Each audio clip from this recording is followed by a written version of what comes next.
Hi, this is Dr. Naveen Pemaraju, managing Pediatric CML. Why is it different than treating adults? In this presentation, we'll discuss Pediatric CML as a unique subgroup of leukemia therapy. With this come unique considerations of the growing child, their changing metabolic patterns, and changing practice patterns among physicians treating patients with CML in the younger age group. We'll also focus on the lack of standardized guidelines and widely available data, and the fact that most providers are borrowing from adult CML experiences. We'll look at trends over time in terms of outcomes and briefly discuss the role of TKI versus stem cell transplant in the pediatric CML cohort. By way of background, pediatric CML analyzing practice patterns. A recent study was published by Andolina and colleagues showing that in a survey in 2018 that the lack of data is really leading to differences in patterns of care depending on specialty. Among 274 medical physicians who responded for an overall 13.4% response rate to this survey, it was found that almost all recommended against stem cell transplant in the frontline setting consistent with modern data, although this differed with 8% of oncologists recommending against and 1.9% of bone marrow transplant physicians recommending against. However, as relapses increased, 2 or more relapses, 81.7% of oncologists recommended in favor of transplant versus 69.8% of transplant doctors.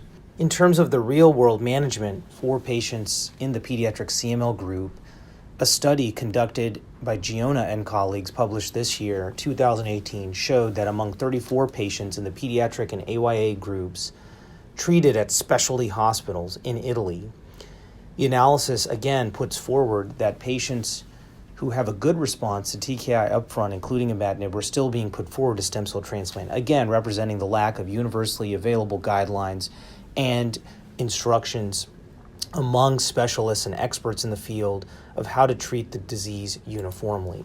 In terms of trends over time, the reasons to explain this were shown nicely in a study published with the British in 2018. In England, all patients, all ages from 0 to 24, so pediatric and AYA patients with CML, were retrospectively analyzed from 1980 to 2005.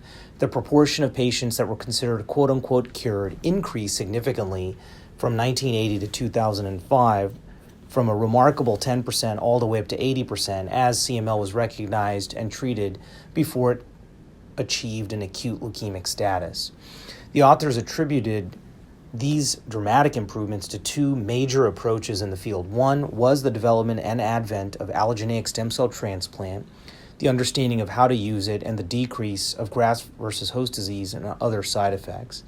But second, and more importantly for the modern era, was the introduction and widespread usage of TKIs, including imatinib, from the early 2000s on. The major questions which still remain in the field are: what is the role of stem cell transplant?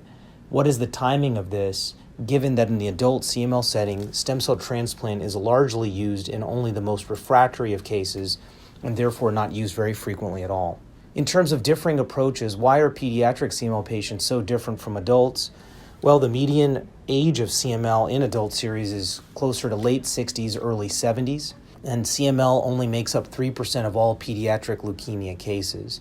Most pediatric oncologists are having difficulty even in the modern era because guidelines and treatment practices are often borrowed from older patients and applied to younger patients. However, given the differences in the pediatric patient population, there are many factors that need to be taken into account which likely may lead to differing treatment strategies and outcomes. For example, in the pediatric patient group, there's changing host biology in terms of growth of the child, changing metabolic parameters, the achievement of puberty and post-puberty, changes in organs such as thyroid, which may elaborate metabolic changes, and rapidly changing height and weight over time as seen in any pediatric population, with the implications being changes in drug dosing, absorption, and drug metabolics.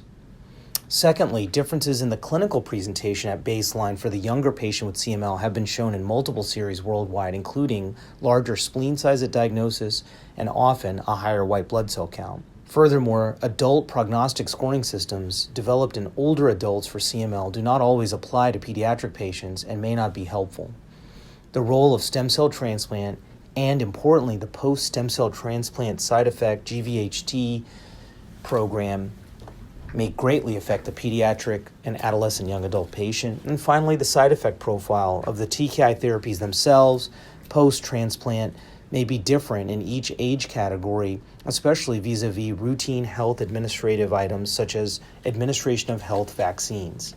In terms of treatment for TKIs, there have been very few focused studies. One recently completed and published by Sudrup et al. In Leukemia in 2018 featured a phase 3 clinical trial of frontline imatinib in children and adolescents with CML.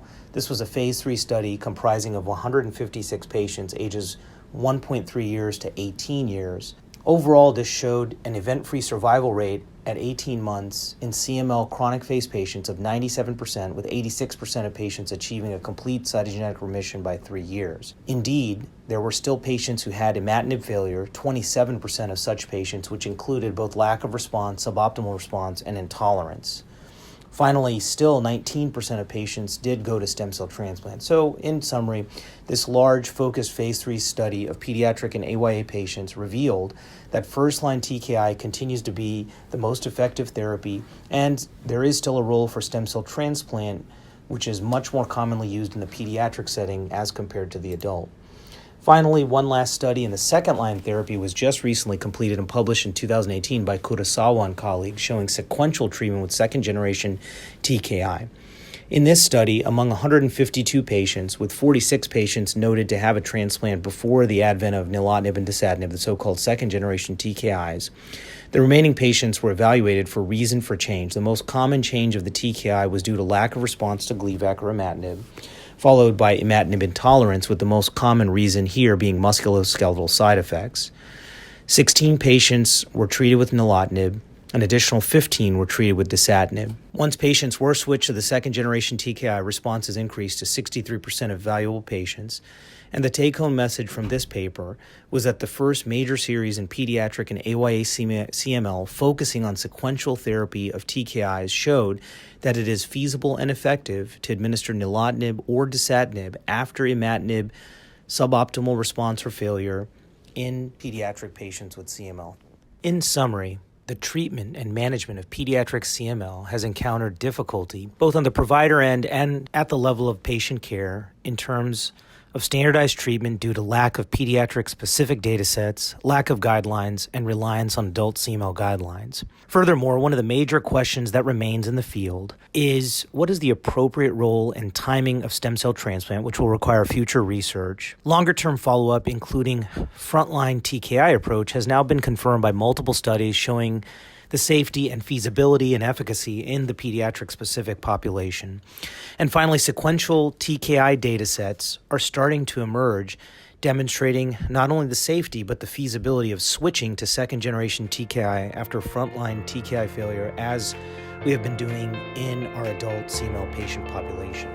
Thank you. This ends.